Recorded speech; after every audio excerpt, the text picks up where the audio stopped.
nɛgɛ ɲɛ 17 bɛ Zangaso Kucala mara la ni Bamakɔ o waati kelen bɛ bɛn wula nɛgɛ ɲɛ 12 ma Washington DC Ameriki jamana faaba kɔnɔ. An balimaw aw n'u la a y'aw bisimila VOA Banbara ka Malikura kunnafoniw kɛnɛ kan. Bi ye tarata ye décembre kalo tile 14 san 2025 o kunnafoniw la kumaba dɔw bɛna tali kɛ ninnu de kan. Mali janvier kalo tile 14 kɛra don kɛrɛnkɛrɛnnen ye Mali kɔnɔ walasa ko ka k'a yɛrɛma hɔrɔnya sinsin n'o bɛ wele ko journée de la souveraineté retrouvée. Nin don kɛrɛnkɛrɛnnen in sigira sen kan Mali furancɛ fanga ɲɛmɔgɔw fɛ farafinna tilebiyanfan CEDEAO kɛlen kɔfɛ ka gɛrɛntɛ sigi Mali jamana kan san 2022. Hali bi ɲɔgɔn sama-sama gannen don Mali jamana ɲɛmɔgɔw ni Kanadakaw ka dugujukɔrɔso cakɛda Bark Gold ni ɲɔgɔn cɛ. Kunnafoni laban minnu b'a ko kun kan an bɛn'o lase aw ma jɛmukan kɔnɔ sisan. Tasuma kasaraba min binnen don Ameriki jamana marabolo Los Angeles kan kɛrɛnkɛrɛnnenya la u ka sigida min bɛ wele ko Hollywood. Mɔgɔ fagata hakɛ sera mɔgɔ 24 ma. Nin tasuma kasara in kɛra sababu ye k'u ka seko ni dɔnko baarakɛla ba mɔgɔ camanw de ka sow jeni. Ninnu de bɛna kɛ aw ka bi Malikura kunnafoniw la kumaba ye ka fara an ka fasirikɛlaw ka laseli latumaliw ka Mali, farafinna gun kan ani diɲɛ fan wɛrɛw fɛ. A y'aw bisimila. An balimaw an ka foli b'aw ye kokura nin ye VOA Banbara ka Malikura kunnafoniw kɛnɛ sigilen ye ka bɔ studio 53 kɔnɔna la Washington DC. Kunnafoniw an b'a daminɛ ni Mali jamana lahalayaw ye. Janvier kalo tile 14 o kɛra don kɛrɛnkɛrɛnnen min sigira sen ka jamana ɲɛmɔgɔw fɛ ka kɛ Mali jamana ka yɛrɛma hɔrɔnya o sinsinni don ye min bɛ wele nanzarakan na ko journée de la souveraineté retrouvée. Nin don kɛrɛnkɛrɛnnen in sigira sen ka furancɛ fanga ɲɛmɔgɔw fɛ ka kɛ ni CEDEAO jɛkulu ka gɛrɛntɛ sigili ye Mali jamana kan min kɛra san 2022. VOA Banbara tɔgɔ la Mariam Kuyate ka bɔ Bamakɔ ale bɛna walawalali kɛ an ye o ko kan. Mariam Kuyate n'u la. Monsieur Mariam, ila foli b'i ye, ila foli bɛ an lamɛnbaga bɛɛ lajɛlen ye. Ayiwa nin waati in na an bɛ palais de sport kɔnɔ yan nɔ ka kɛɲɛ ni journée internationale de la souveraineté retrouvée n'o ye malidenw ka u ka hɛrɛma hɔrɔnya sɔrɔ ko kura o ɲɛnamayali don ye. Maliden ba caman de y'u sen bɔ u kɔnɔ kɔrɔ ka se palais de sport kɔnɔ yan bi. O fara musow kan denmisɛn ani maakɔrɔw dɔw yɛrɛ bɔra Mali sigida caman kɔnɔ i n'a fɔ Kidal, Tombouctou, Gao o n'a ɲɔgɔnna caman ni ka na nin den yɛrɛ ɲɛnamaya. Mariam a kɛnɛ kan yan an bɛ se k'a fɔ a kɛla koba ye ni an ka ministre ɲɛma Abdoulaye Mayiga k'o fara a ka cɛdenw kan k'o fara Mali maafalenba caman fɛnɛ kan minnu nana ka na u ka dɔnko ani seko bɛɛ lajɛlen yira kɛnɛ kan yan nɔ sabula u y'a yira k'a fɔ k'u nana fasodenɲumanya la k'u nana k'a yira k'a fɔ ko Mali ye kelen ye maliden ka kɛ a yɛrɛ ye an ka sigi an ka kɔrɔlenw ma. A kɛnɛ fɛnɛ kan min ye an ka dɔnko ni seko k'o fara an ka farikolo ɲɛnajɛ maaw kan ninnu bɛɛ lajɛlen y'u ka dɔnko yira kɛnɛ kan. Mariam min ye an ka ministre ɲɛma ye ale ka laseliw kɔni tɛmɛnen kɔ sa min yɛrɛ sen fɛ a ye folikan lase maliden bɛɛ lajɛlen ma Mali kɔ kan ani Mali kɔnɔna yan général d'armée Assimi Goïta tɔgɔ la a tilala tuguni ka hakilijigi kɛ ko ba minnu tɛmɛna san 2022 kɔnɔna na waati min na gɛrɛntɛ tun bɛ Mali jamana kan. An bɛ se ka min fɔ kumakan labanna Mariam o de ye an lamɛnbaga bɛɛ lajɛlen ka olu hakili lajigi k'a fɔ ko nin don n'o ye 14 janvier o ye don ye min yɛrɛ kɛrɛnkɛrɛnnenya la Mali jamanakuntigi fɛ général d'armée Assimi Goïta ka kɛɲɛ ni Mali CEDEAO ye gɛrɛntɛ min sigi Mali jamana kunna san 2022 kɔnɔna na ni 14 janvier 2022 malidenw bɛɛ lajɛlen bɔra Mali fan 14 bɛɛ lajɛlen kɔnɔ kɛrɛnkɛrɛnnenya la Bamakɔ ni ka yira k'a fɔ ko malidenw yɛrɛ ka kɛ u yɛrɛ ta ye kabini o don kɔni kana bila bi la 14 janvier o bɛ ɲɛnamaya Mali kɔnɔ yan san o san.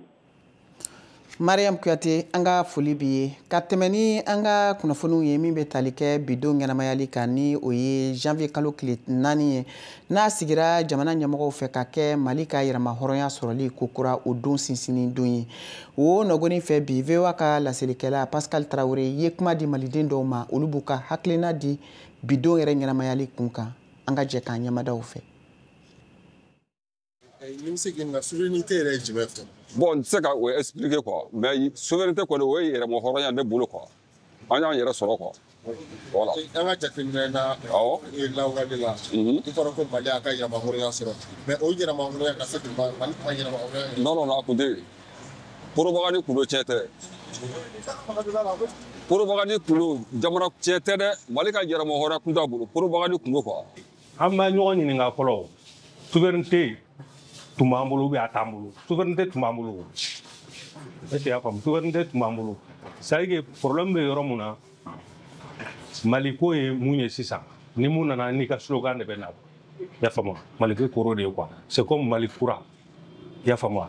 bon ni ninnu bɔra dɔ fana bɛ se ka na u bɛ fɛn dɔ fɔ sinon Baba Moribo Baba Moribo an ka indépendance d'a ma o indépendance kelen de b'an bolo donc dis-toi qu'an ka souveraineté b'an bolo. Ta yana souveraineté a fɔ bamanankan na yana souveraineté n'a ma fɔ yɛrɛma hɔrɔnya yana jumɛn de bon ne bolo yɛrɛma hɔrɔnya tɛ dɔwɛrɛ mɔgɔ min sela a yɛrɛ kɔrɔ mɔgɔ min ma gulo mɔgɔ la c'est comme an b'a fɔ ko n tɛ fɛ ka kɛ faden sago ye donc i bɛ k'i yɛrɛ ma hɔrɔn ye i bɛ s'i yɛrɛ kɔrɔ a mana gɛlɛya cogo o cogo e tɛ fɛ ka gulo mɔgɔ wɛrɛ la bon hɔrɔnya tɛ tɛmɛ o kan hɔrɔnya ye dɔrɔn i kana gulo mɔgɔ la ni dun ka fa ma sabati jamana kɔnɔ tu ne peux pas être un pays souverain a ma nɔgɔn parce que an kɔni vraiment en tant que u kɔni ye minnu kɛ nin wagati nin kɔnɔ la minnu labɛnna 14 janvier ma vraiment on apprécie vraiment an y'a dɔn vraiment a ɲɛna wa o diyara anw yɛrɛ jamana kɔnɔdenw ye fɛnɛ dɛ mais o fɛnɛ o t'a bannen ye quoi u kana fɔ ka fɔ k'u bolo sen kan k'a fɔ k'u ye mun kɛ ko ça suffit quoi. d'abord yana souveraineté ye jumɛn awɔ tiɲɛ na souveraineté ninnu filɛ nin ye b'a fɔ ne kɔni bololabaara ninnu kɛra quoi a bololabaara kɔnɔla la n b'a fɔ alihamudulila dɔɔni quoi mais baara min bɛ k'an sɛgɛn bi dɔɔni tiɲɛ na nin ye jamana yɛrɛ ɲamajɔbaliya ye quoi mais ni jamana sera ka ɲamajɔ sisan i b'a ye an bɛ lafiya ko caman kɔnɔ quoi voilà ne yɛrɛ fana bɛ se ka min fɔ n bɛ foli k'a bɛɛ lajɛlen ɲɔgɔn sama-sama o bɛ Mali jamana ɲɛmɔgɔ ani Kanadakaw ka dugujukɔrɔso cakɛda min bɛ wele ko Barrick Gold ni ɲɔgɔn cɛ nin y'o kalo kelen ye Barrick Gold bɔra ka laseliw kɛ o senfɛ k'a fɔ k'u ka baaraw bɛɛ lajɛlen bɛna jɔ u ka cakɛyɔrɔ la min filɛ nin ye Lulu Kunkolo ni o bɛ Mali jamana kɔnɔna la o nɔgɔni fɛ bi VOA Bambara ye wele bila Jibril Jalo ma ale ye sɛgɛsɛgɛlikɛla ye dugujukɔrɔ fɛnw olu ka taabolo kan min bɛ wele ko géologue a b'an bolo ni waati in na nɛgɛ kan ka bɔ Bamakɔ an bɛna ɲininkali tɛnku a la ka kɛ ni gɛlɛya ninnu ye Monsieur Jalo i n'u la ayiwa bisimila nin y'a kalo kelen ye an b'a dɔn gɛlɛya bɛ Mali jamana ɲɛmɔgɔ ani Barrick Gold ni ɲɔgɔn cɛ awa u bɔlen filɛ ka laseliw kɛ k'u ka baara dɔw bɛna lajɔ e yɛrɛ bolo i bɛ se ka mun fɔ an ye ɲɔgɔn sama-sama min bɛ jamana ɲɛmɔgɔw ani Barrick Gold cɛ. D'accord n cɛ ka ɲininkali la bon pour que k'i ka ɲininkali jaabi yɛlɛma dɔw donna Mali dugujukɔrɔ nafolomafɛnw ɲinini na n'an b'a fɔ o ma code minier code minier min tun bɛ 2019 o bɔra yen code minier kura de sigira o code minier anw société civile anw de y'a laɲini à travers les assises nationales k'a fɔ code minier kɔrɔ min tun bɛ yen vraiment a tɛ jamana ka affaire kɛ a bɛ multinationales de ka affaire kɛ il est temps an ka code minier dɔw dilan min dilannen don Mali min bɛ dilan Mali yɛrɛ la par les Maliens Maliens yɛrɛ min dilan min bɛ Malidenw ka intérêt kɛ ala nana kɛ kuma in yɛlɛnna ka se président de transition fɛ yen laɲini filanan tun ye min ye an y'a ɲini ko ka contenu local dilan code minier in na c'est contenu local ye jumɛn ye walasa dugujukɔrɔ nafolomafɛn ɲinina minnu bɛ na anw fɛ yan minnu b'a bɔ u bɛ se ka Mali sociétéw ta baara la cogo min na parce que fɔlɔ la u tun bɛ na ni dunan sociétéw de anw fɛ yan bon maintenant sisan an ko ka dabila baara minnu Maliens yɛrɛ bɛ se ka min kɛ o ka di Maliens yɛrɛ Malien sociétéw ma yan an b'a fɔ ko contenu local ala barika la o loi fana votera sabanan tun ye min ye o ye audit minier ye audit minier ye jumɛn ye ka sɛgɛsɛgɛli kɛ Mali dugujukɔrɔ nafolomafɛnw n'a bɔra jamana t'a la joli ye jamana bɛ mun de sɔrɔ réellement en termes taxe ni impôt ni dividende la donc maintenant parce que depuis jamana y'a ka indépendance ta fo bi k'a fɔ ko jamana yɛrɛ y'a bolo don a ka jiginɛ kɔnɔ ka audit minier kɛ a ma deli ka kɛ donc o laɲini fana kɛra autorité de la transition fɛ u y'o fana appliqué donc c'est pour vous dire que décision minnu don mɔgɔw de y'a laɲini c'est-à-dire la société civile à travers les assises nationales olu de y'a laɲini jamana ɲɛmɔgɔ fɛ donc k'a fɔ k'a yɛrɛ décision ta o tɛ jamanadenw de y'a laɲini a fɛ a ka nin kɛ bon ala nana kɛ code minier kɔni kura an y'o sɔrɔ code minier kura sigira Mali la o yɛlɛmaba tun ye min ye Mali tun tɛ se ka tɛmɛ 20% kan à cause de la banque mondiale mais bi bi in na o dabilala Mali état de 30% de sɔrɔ société minière nin na comme dividende comme actionnaire 5% o ye Maliens nationaux ta ye minnu bɛ fɛ ka don société nin na o ye yɛlɛmaliba ye Aïwa, et da selen filɛ nin nu. Voilà, donc maintenant sisan mina se code minier problème min nana do bariki ni jamana cɛ o kɛra audit minier de audit minier min kɛra laban in na o audit minier bon anw y'a laɲini na jusqu'au jour de maintenant a rapport final ma bila publié ka bolo kan i n'a fɔ vérificateur n'ale y'a tilala ka rapport la a b'a bila bɔlɔlɔ sira kan i bɛ se ka taa ye minnu sɛbɛnnen don mais malheureusement bon pour le moment audit minier min kɛra ce n'est pas à la disposition du public donc jamana gafe in bɛ jamana ɲɛmɔgɔw de bolo bon donc maintenant audit minier y'a jira ko majɛ caman bɛ ka ɲɛsin société minière dɔw ma k'a fɔ ko u ka wari dɔw bɛ yen m'olu sara jamana ye taxe ni impôt ni dividende dɔw bɛ yen m'o sara jamana ye bon anw t'an hasarder ka kuma kan parce que anw t'a dɔn min bɛ rapport final in kɔnɔ donc c'est pour ça an tɛ kuma o kan parce que ni kumana fɛn kan i tɛ min kɔnɔ k'o dɔn i kana taa mɔgɔw bila fili la et puis c'est même pas bon na anw kɔni bɛ kuma min kan jamana yɛrɛ ye min fɔ ani société bariki yɛrɛ ye min fɔ ayiwa ka segin a ka wari min bɛ yen ka segin n'i ye kuma la dɔɔni wari min b'u fɛ an ye jateminɛli kɛ ni ɲɔgɔn samasama minnu bɛɛ lajɛlen bɛ senna nin ye ani ka fara Mali jamana ɲɛmɔgɔ ka laɲini kan min sigira sen kan kabiri salon walasa u ni dugujukɔrɔso cakɛdaw ka se ka baara kɛ ɲɔgɔn fɛ Mali yɛrɛ ka nafa bɔ sira la e yɛrɛ fɛ mun kosɔn Bariki Goldu ni jamana ɲɛmɔgɔw tɛ ka se ka bɛn bon audit de y'a jira jamana ɲɛmɔgɔw yɛrɛ ye communiqué dɔ kɛ k'a fɔ ko audit y'a jira k'a fɔ Bariki kan ka wari dɔ sara u ye jamana ye o wari in bɛ t'i jɔ fo miliyari 500 francs CFA la bon Bariki kelen tɛ kɔsani na aw y'a ye Siama Resoluti PDG tun nana yan o reproche kelen in kɛra ale la ale yɛrɛ gɛlɛya sɔrɔ finalement ale y'i engagé ka don wari in sara k'a fɔ wari min réclamé don ale b'a sara o kɛra sababu ye ale sera ka taa donc maintenant olu ka société ni jamana ye bɛnkan sɔrɔ o ni ɲɔgɔn cɛ mais maintenant Bariki fana daminɛ fana la Bariki ni jamana tun ye bɛnkan dɔ sɔrɔ o tun ye wari fɔlɔ dɔ versé bon maintenant après au kɔfɛ de je crois que gɛlɛya nana don discussion na u ni ɲɔgɔn cɛ peut-être an t'a dɔn min tɛ n'u ni ɲɔgɔn cɛ mais an y'a faamu k'a fɔ gɛlɛya dɔ nana u ni ɲɔgɔn cɛ parce que Bariki ye communiqué kɛ k'ale wari dɔ sara jamana ye pour que k'ale a ka ŋaniya sara mais jamana ko wari in ka dɔgɔn par rapport aux 500 milliards parce que 80 milliards par rapport aux 500 milliards o cɛ ka ja i b'a fɔ jɛgɛja la nin baji o cɛ ka ja kosɛbɛ moi je crois que n'a bɛ tɛrɛmɛli kɛ au moins n'i ye tilancɛ sara a bɛ se k'a tigi pousser a bɛ wagati dɔ d'i ma i bɛ se k'a tɔ sara mais e bɛ gɛrɛ hali tilancɛ yɛrɛ la 80 milliards i b'a dɔn o kɔni ka dɔgɔ 500 milliards kun kɔrɔ moi je pense que o de nana gɛlɛya tɔ sinsin u ni ɲɔgɔn cɛ bon gɛlɛya tɔ nana juguya min na Bariki ko ko bon ni jamana y'a kɛ ten yɛrɛ ale bɛ taa tribunal la bon ni mɔgɔ aw bɛ ka solution amiable sɔrɔ aw ni ɲɔgɔn cɛ n'i ko i bɛ taa tribunal la moi je crois que tu mets i ye n'a k'a tɔ bɛɛ la i b'a tɔ bɛɛ tiɲɛ o kɔrɔ négociation yɛrɛ tɛ négociation na bilen wa jamana fana ko problème t'a la n'aw ko a bɛ taa tribunal la aw ni ɲɔgɔn sɔrɔ yen mais maintenant aw bɛ min produit sisan a b'o jɔ a bɛ sɔnni dɔ fɛn fɛn produit a b'o jɔ donc maintenant an b'o minɛ o bɛ to yan fɔlɔ non ni tribunal ye min fɔ an b'o lajɛ bon maintenant o dun tɛ Bariki arrangé a tɛ jamana arrangé yɔrɔ dɔ la voilà donc a ɲuman ye min ye c'est Bariki ni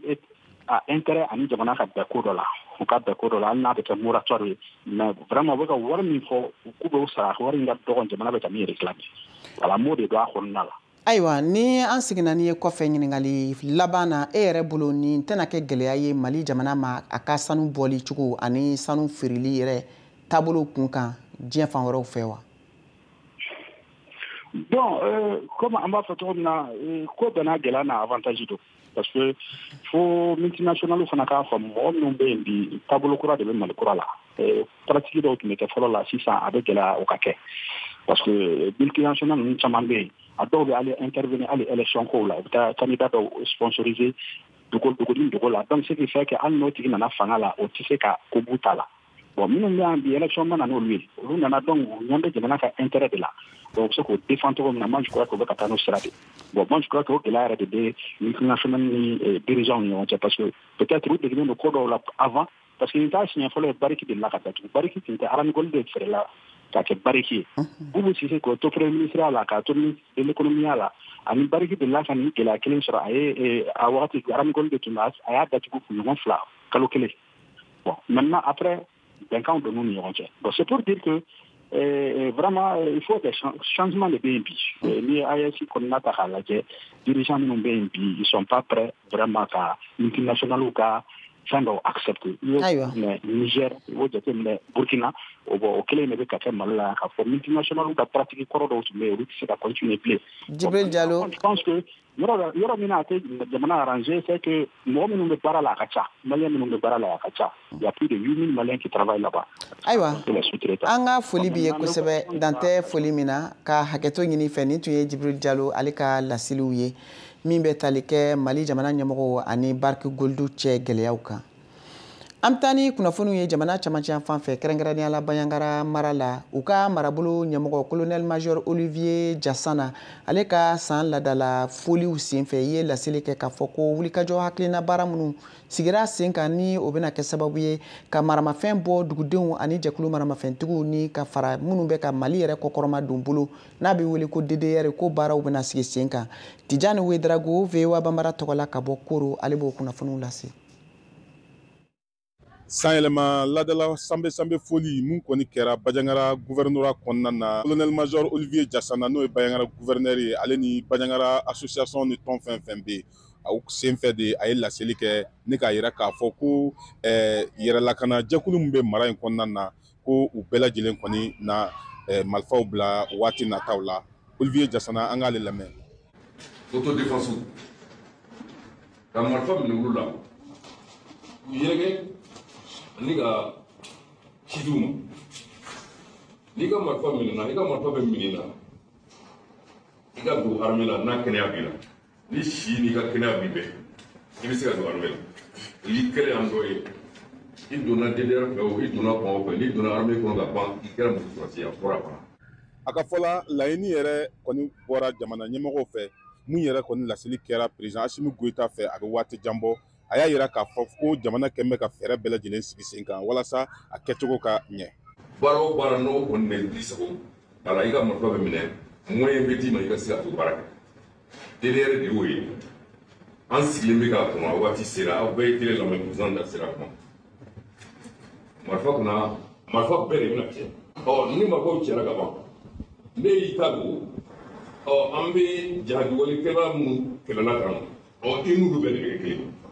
Bɛɛ lajɛlen b'a dɔn k'a fɔ ko lakanabaliya kɔni kɛra sababu ye Baɲaŋara mara kɔnɔna na yɛrɛ tangajɛkulu n'o ye autodéfense ye olu kɔni cayara ni mara in kɔnɔna na walasa u bɛ se ka u yɛrɛ latanga cogo min na olu ka hakilina ye jumɛn ye. Dana ambassade tɛ mɔgɔ jugu ye kojugukɛla tɛ lakanana don Mali dɛmɛnan don a ka baaraminɛn don n'a sera k'o dɔn ko bɛɛ bɛ nɔgɔya a bolo an ka sigi an ka kuma nin marifa bɛ minɛ cogo di a bɛ minɛ waati jumɛn a bɛ kɛ yɔrɔ jumɛn an ka kuma Maliens de an ye marifa ta pour que ko ka jamana an ka yɔrɔ lakana tɛ ani lakana sabatira marifa a kɛ kun t'a la a minɛ kun t'a la a bɛ kun t'a la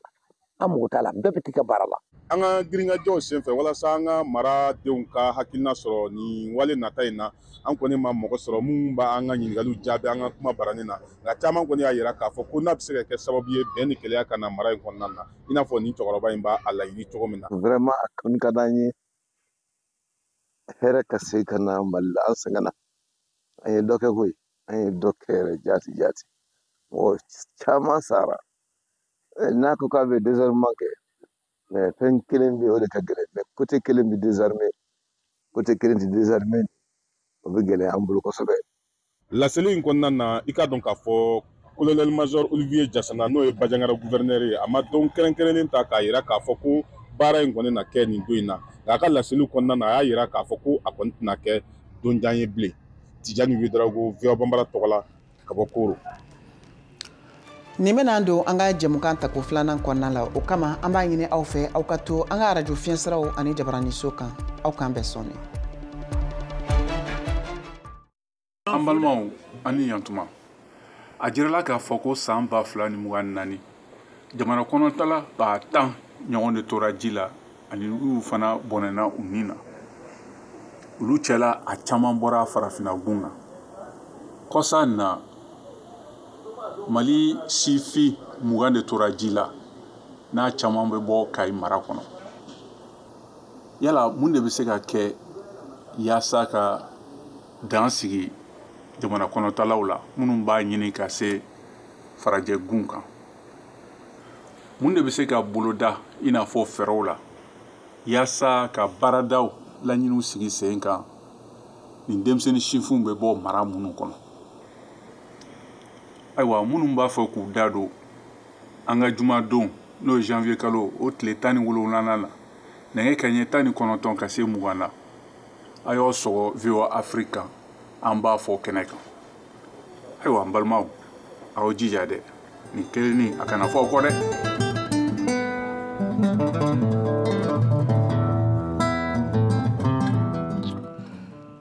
ka segin kana aw ma an ka foli b'aw ye hali bi k'a lase aw ma aw bɛ ka VOA Banbara ka Malikura kunnafoniw lamɛn nin waati in na ka bɔ a ka radio fiɲɛsiraw ani jabaraniso kan an bɛna ni kunnafoniw ye Ameriki jamana kan ya Los Angeles kabiri tɛnɛn tɛmɛlen tasuma kasara dɔ binna Hollywood sigida kan kunnafoni labanw y'a yira kunun tɛnɛn k'a fɔ ko mɔgɔ 24 ɲɔgɔn de bɛ yen minnu bɛɛ lajɛlen bɔnɛna ani ka fara so caman wɛrɛ olu bɛɛ lajɛlen jeninin kan George Atino VOA tɔgɔla ka bɔ Washington. Daniel Williams dusukun tɔɔrɔlen don sabula tasuma in tagarani a bolofɛn bɛɛ lajɛlen ye ka danbɔ fini mun bɛ a la ani a ka jakuma a kɔrɔmuso ka so o tagara sisi fɛ wa ni waati la u tɛ lahala fosi dɔn ka kɛɲɛ ni u facɛ ka bon ye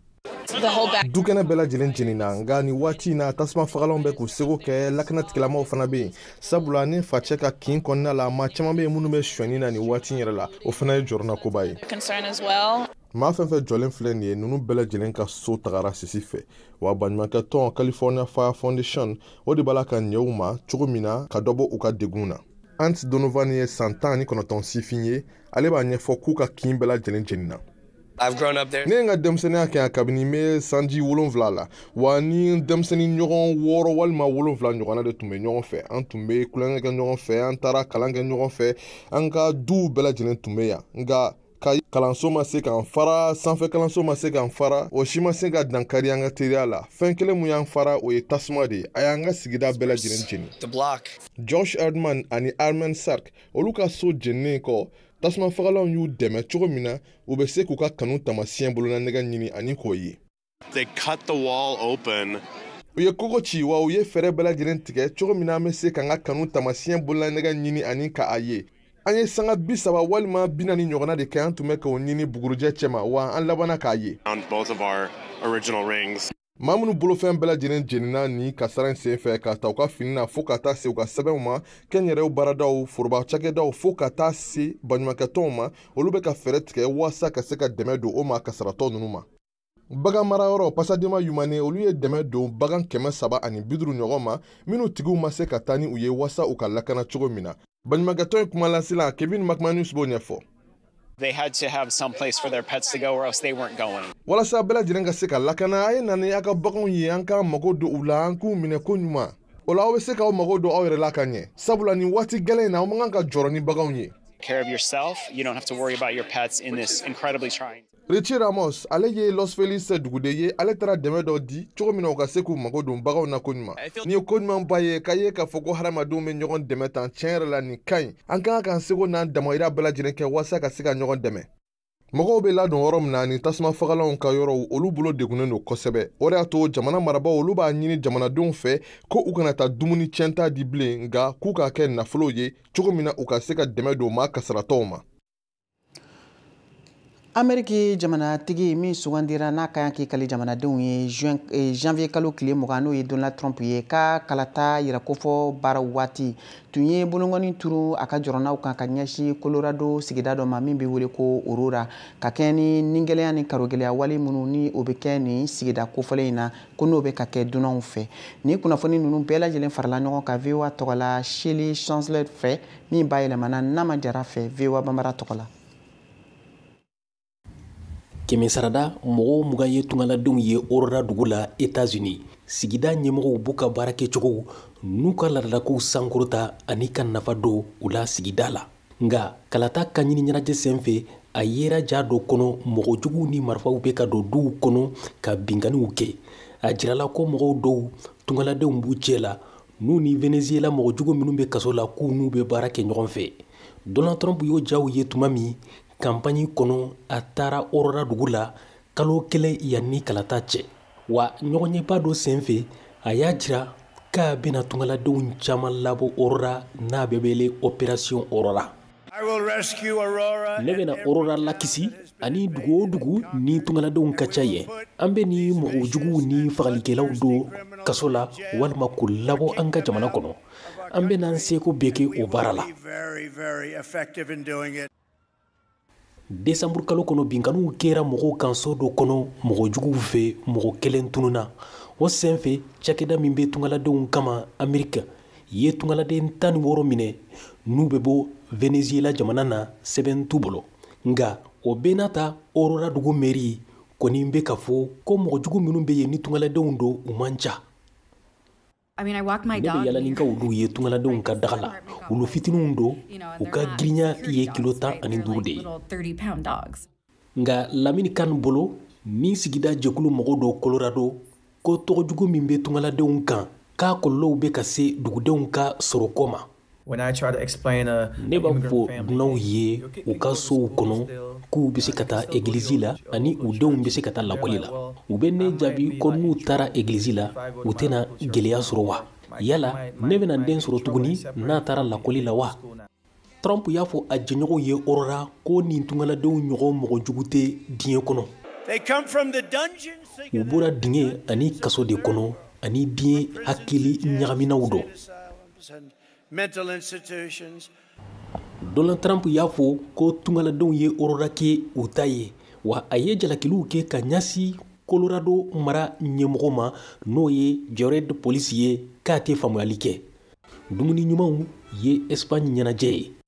Jared Polis ka mara kɔnɔ Ameriki cakɛda kura Colorado be tungaladenw dɛmɛ u ka baara sɔrɔ u denw be taa lakɔli la n'u banana u b'u furakɛ u tɛ wari caman sara hali sɛbɛn tɛ tungaladen minnu bolo u b'u furakɛ jamana marabagaw yɛrɛ de ye nin kɛ tungaladenw ye walasa balo ka nɔgɔya u ye jamana kɔnɔ Donald Trump kɛlen k'a fɔ k'a bena tungaladenw labɔ Aurora n'o ye opération Aurora ye Jared Polis y'o jaabi CNN jabaraniso la anw mako be dɛmɛ na walasa an ka sigida mɔgɔw ka lakana ani ka mɔgɔw fagalaw nɔ minɛ o kɛra Ameriki jamanadenw ye walima dunanw ye nga min ye ka ɲasi mɔgɔw dɔw ma n'u be baara kɛ sɔrɔko yiriwali kama o kɛra sɛnɛko walima sojo baara ye wala an bena fɛɛrɛw bɛɛ kɛ o siratigɛ la fɛn kana o mɔgɔw sɔrɔ an ka sɔrɔ ka lakana ani ka yiriwa Colorado mara ɲɛma Jared Polis y'a ka kumaw kun cɛ ni min ye o de ye k'a jigi b'a kan k'a bena baara kɛ ni Donald Trump ye walasa Colorado dugudenw bɛɛ ka dɛmɛ hali tungaladenw ka da nin kan sisan Siyaka Tarawele ale bena farikolo ɲɛnajɛ kunnafoniw lase an ma Sɛdɛntolantanko kun kan Eric Sekushel Mali forobatɔn Egliw degeli karamɔgɔkɔrɔ Nigeria forobatɔn degeli karamɔgɔ y'a ka baaraw daminɛ n'an ko prise officielle de fonction o kɛra kunu janvier kalo tile 13 san 2024 na Nigeria forobatɔn kunna tile 10 boɲɔngo tɛmɛnen kɔ a ka sugandili kɔ Nigeria sɛdɛntolantan fédération ɲɛmayaso fɛ ka kɛ Nigeria forobatɔn Super Eagles degeli karamɔgɔ ye Eric Sekushel kɔni nisɔndiyalen y'a yira ko a bɛna se kɛ ka se ka laɲiniw bɔ u sira fɛ a ye a da don a ka baara kɛcogoya dɔw la n'o ye football offensif ye ka sina digi ka se a dan na walasa a ka se ka sago sɔrɔ a y'a fara kan ko a bɛna sinsin sɛdɛntolantana kelen o kelen ka sengola kan nka ɲina tɛna kɛ Nigeria sɛdɛntolantan ɲɛmayaso kɔ olu mɔgɔ kelen o mɔgɔ kelen ka dɛmɛ bɛna fara baara kan walasa kunkɔrɔta ka sɔrɔ k'an ka sina cɛliw yara o ka di n ye kosɛbɛ ne ka tɔn bɛ cɛliw don sanga ani waati Nigeria Super Eagles bɛna o caman de kɛ o ye Eric Sekushel ka kumakan wɛrɛ ye Eric Sekushel ye san 2 contrat de bolonɔbila n'o ye ka degeli karamɔgɔya kɛ san 2 kɔnɔna na Nigeria sɛdɛntolantan forobatɔn kunna dɔ bɛ se ka fara min janya kan ni baara ɲɛna o baara ɲɛ ye mun ye ka Nigeria sɛdɛntolantan forobatɔn Super Eagles qualifié Coupe du Monde 2026 phase finale la hali n'a y'a sɔrɔ o baara ma nɔgɔn farafinna ŋana dankanw bolo n'i b'a dɔn ko Coupe du Monde 2026 éliminatoire tile 4 tannen kɔfɛ o ma se ka sebaya kelen sɔrɔ fɔlɔ Coupe du Monde 2026 éliminatoire tile 5nan ani tile 6nan kɛnɛ kan mars kalo nata la Nigeria ni Rwanda bɛna ɲɔgɔn sɔrɔ ani Nigeria ni Zimbabwe bɛna ɲɔgɔn sɔrɔ VOA Bambara tɔgɔ